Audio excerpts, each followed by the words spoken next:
EZWrite 6 comes with intuitive navigation for easier whiteboarding. Its scalable canvas lets you use hand gestures to control the page.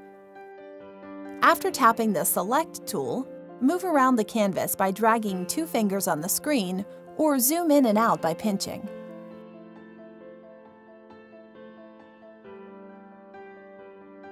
You can also perform these actions by using the page map. Tapping Fit to Screen will show all the content on the page.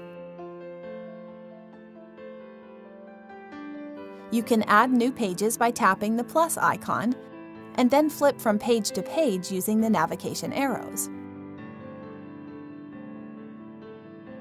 Tapping the menu icon also lets you add, duplicate, and delete pages.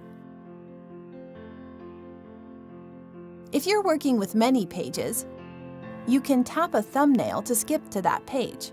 Tap and hold the thumbnail, and then drag it to change the page order.